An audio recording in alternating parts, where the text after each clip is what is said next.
살펴본 이 말씀은 이스라엘과 이 블레셋 간에 있었던 이 전쟁 이야기가 오늘 본문에 등장하고 있습니다. 이 블레셋은 이스라엘 서편 해안가 그 해안가에 살고 있던 사람들입니다. 원래 이 가나안 땅에 있던 이 사람들이 아니고 이 지중해 건너편 그리스에서 넘어온 사람들이 바로 이 사람들입니다. 그들은 이 5개 도시를 중심으로 나라를 이루었고요. 이스라엘의 이 영토를 계속 넘보았던 자들이 바로 이 블레셋입니다.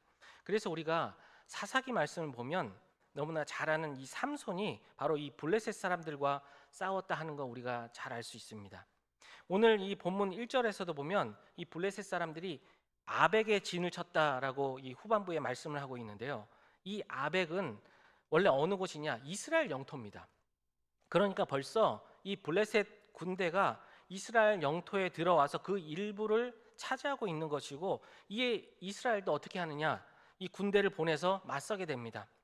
그런데 불행하게도 이 이스라엘은 블레셋과의 전투에서 큰 패배를 당합니다. 우리 2절 말씀을 같이 한번 읽어보겠습니다. 블레셋 사람들이 이스라엘에 대하여 전열을 벌이니라. 그들이 싸우다가 이스라엘이 블레셋 사람들 앞에서 패하여 그들에게 전쟁에서 죽임을 당한 군사가 4,000명 가량이라. 지금 이 블레셋과 전쟁에서 무려 4,000명의 이스라엘 군사가 이 죽임을 당하는 엄청난 패배를 지금 이 전쟁에서 했습니다. 이에 충격을 받았던 이 이스라엘 지도자들은 뭔가 다시 승리하기 위해서 특단의 조치를 취하게 됩니다. 그것은 뭐냐? 바로 실로의 이 성막에 있는 여호와의 언약궤를 다시 이곳으로 가져와야 되겠다 하는 것입니다. 우리 3절 말씀을 같이 한번 읽어보겠습니다. 백성이 진영으로 돌아오매 이스라엘 장로들이 이르되 여호와께서 어찌하여 우리에게 오늘 블레셋 사람들 앞에 패하게 하셨는고, 여호와의 언약궤를 실로에서 우리에게로 가져다가 우리 중에 있게 하여 그것으로 우리를 우리 원수들의 손에서 구원하게 하자 하니. 지금 이 이스라엘 지도자들, 즉 이스라엘의 장로들은 지금 엄청난 이 패배의 원인이 어디에 있었느냐, 이 골똘히 생각하다가 이 패배의 원인이 하나님께 있었다 이렇게 생각을 합니다. 그것을 알게 됩니다. 그들은 하나님께서 우리를 패하게 하셨다라고 말합니다. 여러분, 사실 이것은 어떻게 보면 옳은 진단입니다. 하나님께서 패하게 하신 것이 맞습니다. 왜냐하면 이스라엘은 하나님의 백성이면서 또 그 자체로 하나님의 군대이기 때문입니다. 그래서 이스라엘 백성을 뭐라고 이야기하느냐? 출애굽기 12장 41절에 보면 이렇게 이스라엘 백성에 대해서 이야기하는데요. 우리 같이 한번 읽어보겠습니다. 430년이 끝나는 그날에 여호와의 군대가 다 애굽에서 나왔은즉. 지금 애굽에서 430년간 종살이를 끝내고 나온 이스라엘 백성을 뭐라고 부르나요? 여호와의 군대 이렇게 부르고 있습니다. 이 군대는 여호와께서 친히 용사가 되어서 친히 여호와께서 대장이 되셔서 이끄시는 그 군대입니다. 그러므로 이 여호와의 군대의 승리와 패배는 어디에 있느냐? 오직 여호와 하나님께 달려 있습니다. 다시 말해 하나님께서 이기게 하시면 이 승리하게 되고 지게 하시면 패하는 것입니다. 그래서 하나님은 이스라엘 백성들이 하나님 말씀에 온전히 순종하면 승리를 줄 것이다 분명히 말씀하십니다. 그리고 반대로 불순종하면 패배하게 될 것을 말씀을 통해 분명히 우리에게 말씀해 주고 있습니다. 신명기 28장 1절에 보면 우리 같이 한번 읽어보겠습니다. 내가 내 하나님 여호와의 말씀을 삼가 듣고 내가 오늘 내게 명령하는 그 모든 명령을 지키면 내 하나님 여호와께서 너를 세계 모든 민족 위에 뛰어나게 하실 것이라. 지금 모든 명령을 지키면, 하나님의 명령을 지키면 어떻게 하신다 말씀하나요? 너를 세계 모든 민족 위에 뛰어나게 하실 것이다. 이것은 명령을 지켰을 때 주신 약속입니다. 또한 신명기 28장 7절 우리 같이 한번 읽어보겠습니다. 여호와께서 너를 대적하기 위해 일어난 적군들을 내 앞에서 패하게 하시리니 그들이 한 길로 너를 치러 들어왔으나 내 앞에서 7길로 도망하리라. 아멘. 즉 하나님의 말씀에 순종하면 이스라엘은 반드시 승리함을 말씀합니다. 적들이 왔다가 한 길로 왔다 7길로 도망하게 될 것이다. 이것을 분명히 약속해 주셨습니다. 하지만 반대로 하나님 말씀에 불순종하면 어떻게 되느냐? 신명기 28장 25절 같이 한번 읽어보겠습니다. 여호와께서 내 적군 앞에서 너를 패하게 하시리니 내가 그들을 치러 한 길로 나가서 그들 앞에서 7길로 도망할 것이며 내가 또 땅의 모든 나라 중에 흩어지고. 그러니까 하나님 말씀에 불순종할 때는 어떻게 한다 말씀하시나요? 너가 패할 것이다. 그리고 너희가 7길로 도망갈 것이다. 그리고 모든 나라 중에 흩어버리겠다. 이것이 하나님께서 주셨던 말씀입니다. 여러분, 이처럼 이스라엘의 어떤 승리, 이 패배는 어디에 있느냐? 오직 하나님께 달려 있습니다. 그러므로 이 블레셋과의 전투에서 이스라엘이 크게 패했을 때 지금 이제 이스라엘 장로들이 뭐라고 이야기하나요? 여호와께서 어찌하여 우리를 패하게 하셨는가? 이렇게 이야기하는데 이것은 사실 아주 정확한 말입니다. 여호와께서 우리를 어떻게 패하게 하셨는가? 하지만 문제는 자신들에게 있는 이 문제가 무엇인지는 지금 정확하게 알았는데 그 해답을 엉뚱한 데서 찾고 있습니다. 그것이 문제입니다. 지금 이스라엘 군대가 블레셋에게 이 패배한 이유가 무엇인가요? 여러분, 이 하나님의 군대인 이스라엘은 다른 이유가 없습니다. 뭐 그들의 군사력이 약해서 작전이 실패해서 그것 때문에 진 것이 아닙니다. 오직 하나입니다. 그들이 하나님의 말씀을 온전히 순종하지 않았기 때문입니다. 그것이 패배의 원인입니다. 그렇다면 이스라엘 장로들이 어떻게 해야 마땅할까요? 아, 이것이 여호와로 인해서 우리가 패배했다. 이것을 알았다면 올바른 해답을 찾아야 하는데 지금 올바른 해답을 찾지 못하고 있는 것입니다. 여러분, 다른 어떤 일이 아닌 이스라엘 백성들과 이 장로들이 해야 할 일은 하나님 앞에 나와 회개하는 일, 그것이 그들에게 있어야 합니다. 자신들의 죄가 무엇인지 깨닫고 회개하는 그 길만이 승리할 수 있는 유일한 그런 방법입니다. 여러분, 실제로 이스라엘은 이 방법을 통해서 승리했던 적이 있습니다. 여러분, 가나안 땅에 들어와서 이스라엘 백성들이 여리고성 전투에서 승리했습니다. 그런데 그 이후에 아이성 전투에서 이 여리고성에 비하면 너무 보잘것없는 이 아이성 전투에서 패하게 됩니다. 그리고 그들이 취했던 행동이 무엇이냐? 바로 하나님 앞에 나와 회개했던 것. 그것이 그들이 했던 일입니다. 여리고성에 비하면 이 아이성은 매우 작은 성입니다. 이스라엘 백성들은 당연히 이길 줄 알았습니다. 여리고성도 우리가 이기고 왔는데 이 성에서 진리가 없다라고 그들은 생각했습니다. 하지만 뜻밖의 완전히 패배를 하였습니다. 이때 이 백성의 지도자였던 여호수아와 장로들이 제일 먼저 한 일이 무엇인가? 하나님 앞에 회개합니다. 우리 여호수아 7장 6절 같이 한번 읽어보겠습니다. 여호수아가 옷을 찢고 이스라엘 장로들과 함께 여호와의 궤 앞에 땅에 엎드려 머리에 티끌을 뒤집어 쓰고 저물도록 있다가, 여기서 지금 옷을 찢고 그리고 땅에 엎드려 머리에 티끌을 뒤집어 쓰는 것, 여러분, 이것은 하나님 앞에 철저하게 회개할 때, 하나님 앞에 철저하게 무릎 꿇고 나갈 때 하는 그런 행동입니다. 다시 말해 지금 이 여호수아와 장로들은 자신들의 패배가 하나님 말씀에 불순종했기 때문이다 하는 그 사실을 알고 어떻게 행동했느냐? 바로 하나님 앞에 회개하였습니다. 그 결과 이스라엘 백성 중에 이 아간의 범죄가 발견되게 되었고요. 그 죄를 회개한 후에 이 아이성 전투에서 승리하게 되었다 하는 것을 우리 말씀을 통해 알 수 있습니다. 그러므로 이 블레셋과의 전투에서 패배했던 이스라엘 백성들도 마찬가지입니다. 하나님 앞에서 자신들의 어떤 불순종, 죄악됨을 깨닫고 회개하는 것, 그것이 그들이 할 수 있는 일이었고 그것이 승리할 수 있는 유일한 길입니다. 그것이 승리의 어떤 유일한 방법이라는 것을 이들은 분명히 알았어야 합니다. 하지만 이 이스라엘의 장로들이 찾은 방법은 그 방법이 아닙니다. 아, 우리가 하나님 앞에서 범죄하였구나, 그 말씀에 불순종하였구나, 온 백성이 나가서 하나님 앞에 회개하자, 그것이 아니라, 그 방법이 아니라 전혀 다른 방법을 찾습니다. 그들은 자신들의 패배가 이 불순종 때문이 아니라 여호와의 언약궤를 우리가 가져오지 않았기 때문이다, 이렇게 생각을 합니다. 그래서 장로들이 어떻게 하느냐? 실로에 있는 그 언약궤를 지금 여기 전쟁터로 가져와야 되겠다, 이 결정을 하게 됩니다.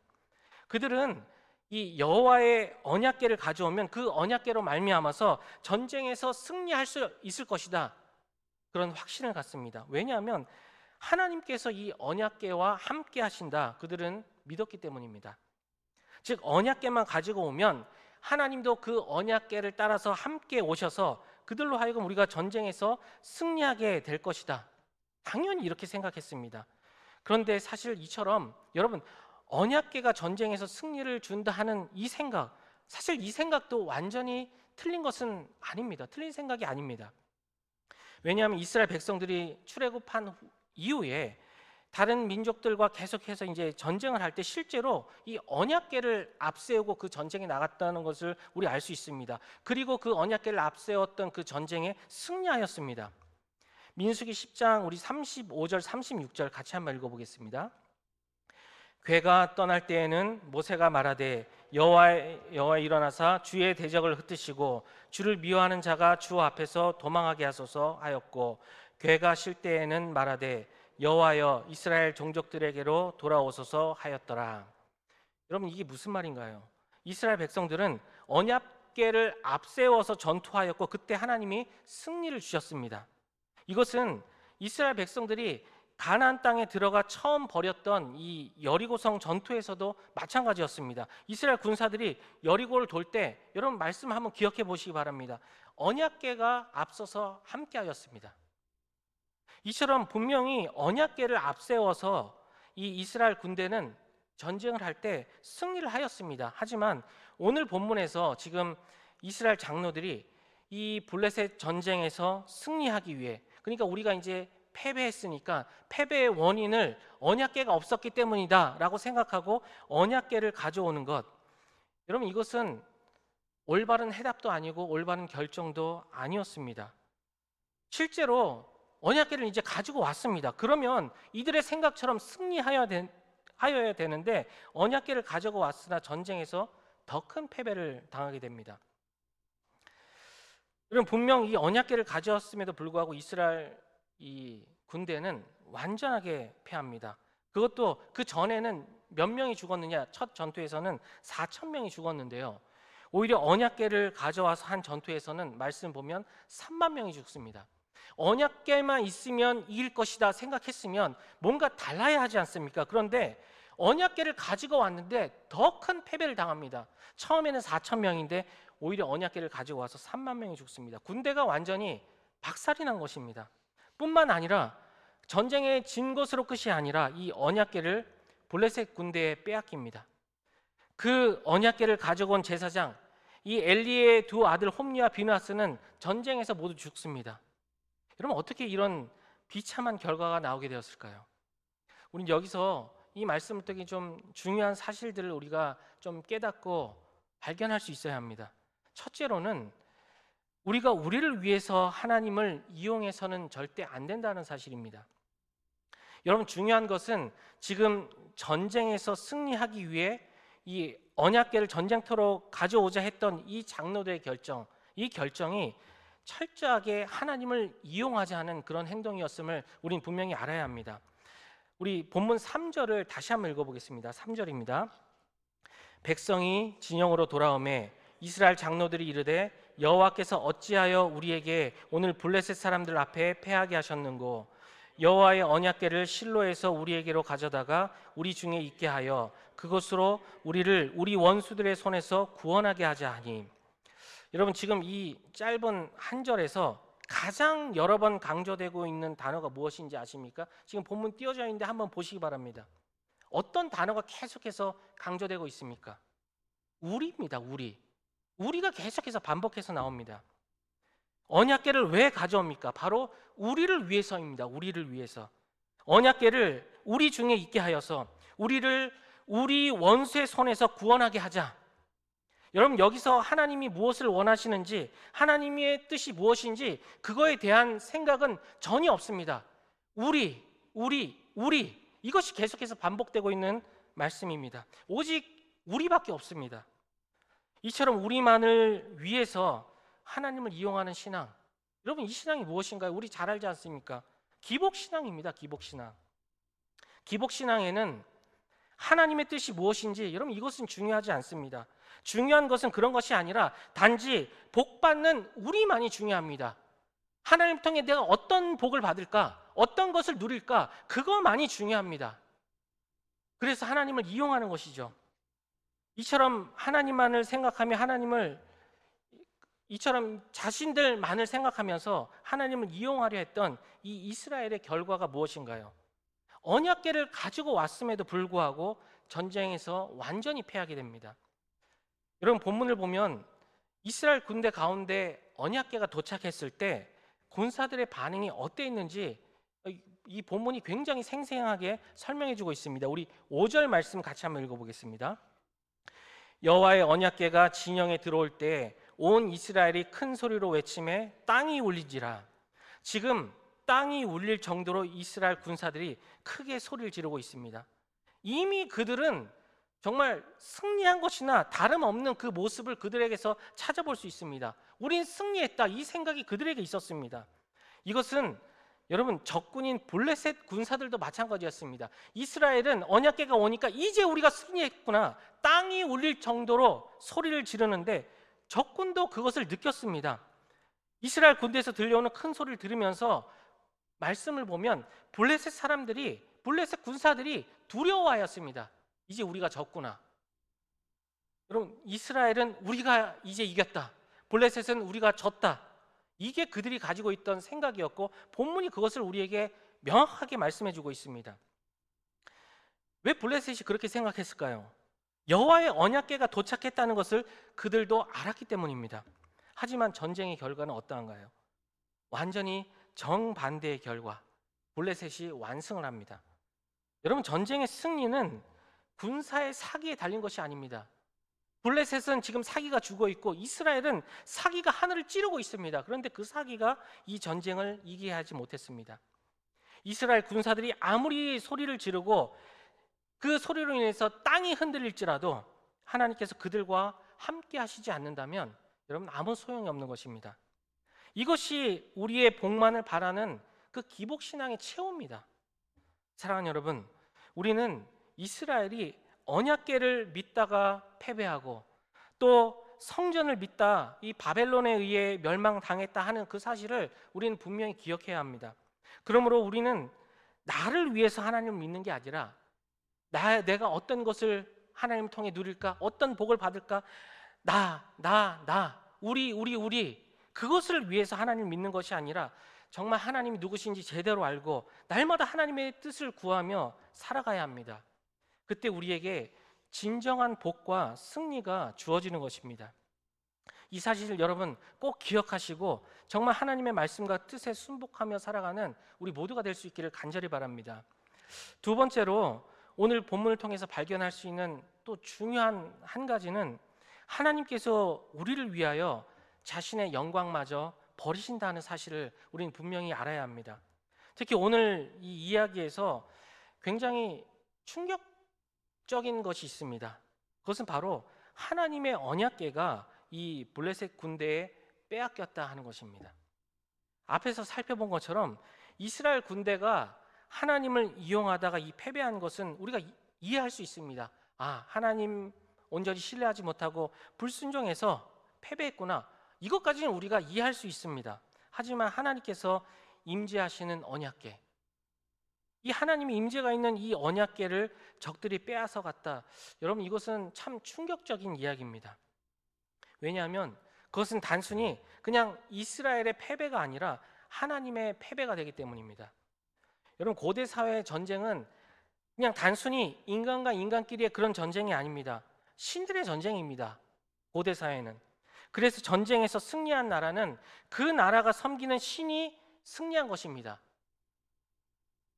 전쟁에서 패한 나라가 그래서 섬기는 그 신상을 반드시 빼앗아 왔습니다. 그리고 그것을 자신들이 섬기는 그 신상 가운데 놓습니다. 바로 적들이 섬기는 신을 굴복시켰다, 우리의 신이 이겼다, 이것을 뜻하는 것이죠. 마찬가지로 이 블레셋 군대가 언약궤를 빼앗아 간 것도 이런 뜻 가운데 있는 것입니다. 무엇보다 이 블레셋이 섬기는 신이 이 다곤인데요, 다곤이라는 신이 이스라엘을 섬기는 여호와 하나님을 이겼다는 것이죠. 지금 이 언약궤를 빼앗겼다는 것은 단순히 그냥 이스라엘이 졌다가 아니라 이 이스라엘의 신인 여호와 하나님이 패배했다, 다곤이 이겼다, 이것을 이야기합니다. 실제로 나중에 보면 이 언약궤를 어디에 놓습니까? 다곤 신전 안에 놓습니다. 그러므로 지금 이 언약궤를 빼앗겼다 하는 것은 이스라엘 백성들에게 매우 충격적인 그런 일이 아닐 수 없습니다. 하나님의 임재가 있는 언약궤가 빼앗겨졌다. 그리고 우리의 이 언약궤가 저 적들의 신전 가운데 있다. 그러면 얼마나 충격적인 일입니까? 바로 하나님이 졌다는 그런 뜻이 되기 때문입니다. 여러분, 그렇다면 왜 하나님이 일이 이렇게 되도록 그냥 내버려 두셨을까요? 이스라엘이 전쟁에서 패해도 언약궤는 빼앗기지 않도록 보호하실 수 있었을 텐데 하나님이 그렇게 하지 않으셨습니다. 즉 그렇게 함으로써 하나님의 영광이 완전히 땅에 떨어지게 되었습니다. 그리고 다곤이라고 하는 이 우상에게 하나님이 굴복한 것처럼, 하나님이 이 다곤 신에게 진 것처럼 그렇게 되어버린 것입니다. 그런데 우리는 여기서 정말 무한하신 하나님의 사랑을 볼 수 있어야 합니다. 단순히 전쟁에서 져서 언약궤를 빼앗겼구나, 그것이 아니라 하나님의 사랑이 그 속에 들어있음을 우리는 알아야 합니다. 분명 하나님은 자신의 영광을 위해서 이 언약궤를 빼앗기지 않도록 그렇게 하실 수 있는 능력의 하나님이십니다. 전능의 하나님이십니다. 여러분, 이것은 나중에 언약궤가 우리가 뒤에 있는 내용들을 보면 스스로 다시 이스라엘로 돌아오는 것을 우리가 분명히 알 수 있습니다. 그러니까는 누군가가 또 전쟁을 해서 빼앗아 오는 게 아니라 언약궤 스스로 이스라엘로 다시 돌아옵니다.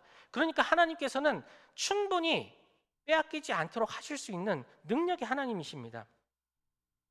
즉 하나님이 능력이 없어서 이 언약궤를 빼앗긴 것이 아니다는 것입니다. 사실 언약궤를 빼앗긴 것은 하나님께서 그것을 허락하셨기 때문이죠. 그래서 가능한 일입니다. 그렇다면 중요한 것은 하나님께서 왜 허락하셨느냐, 자신의 영광이 땅에 떨어지는데 그것을 왜 허락하셨느냐, 자신의 영광과 자신의 명예가 지금 땅에 떨어질 것을 아시면서도 도대체 왜 그렇게 하셨느냐, 여러분, 우리는 그 질문을 해봐야 합니다. 그것은 바로 하나님께서 정말 너무 사랑하시는데 너무 말을 듣지 않는 자신의 백성을 다시 새롭게 변화시키시기 위해서였습니다.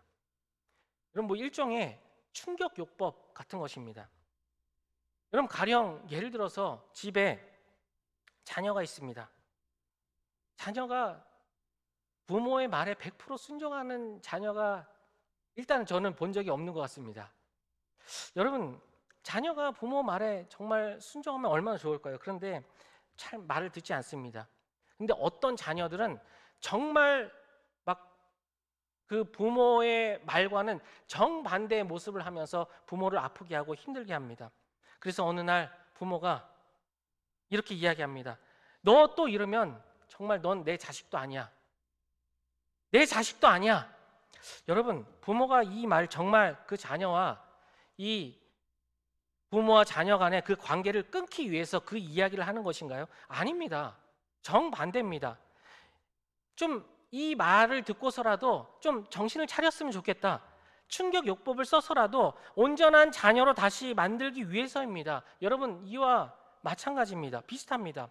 어쩌면 하나님께서 지금 이 언약궤를 빼앗기는 이 일을 통해서도 이제 너희는 내 백성이 아니야, 지금 이렇게 말하는 것과 너무 같습니다.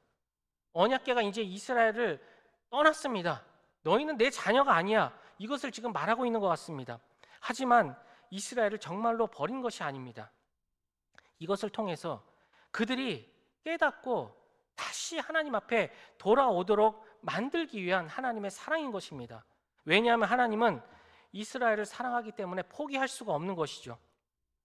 여러분, 지금까지 여러분이 여러분 자녀를 키우시면서 정말 여러분의 기대에 한치의 오차도 없이 벗어나지 않아서 여러분의 자녀를 포기하지 않고 지금까지 키워오셨나요? 아닙니다. 우리 자녀들은 그렇지가 않습니다. 자꾸 우리와 반대로만 가려고 합니다. 하지만 여러분, 포기하지 않습니다. 왜인가요? 사랑하기 때문입니다. 내 자녀이기 때문입니다. 내 말에 한치 오차도 없이 잘 따라서 그 자녀를 사랑하고 품어주는 것이 아니라 그렇지 않지만 내 자녀이기 때문에, 사랑하기 때문에 포기할 수가 없는 것입니다. 그래서 하나님께서 무슨 일까지 하시느냐, 지금 바로 자신의 영광, 명예, 그것을 다 버리십니다. 그리고 블레셋에 스스로 잡혀가는 것이죠. 이것을 통해 그토록 말을 듣지 않는 이스라엘이 다시 깨닫기를 바라는 것입니다. 이것이 우리를 향한 하나님의 말로 다 할 수 없는 사랑입니다. 사랑하는 여러분, 혹시 우리를 향한 그 하나님의 사랑을 그냥 고상하게만 생각하셨다면 그 생각을 이제 좀 내려놓으시기 바랍니다.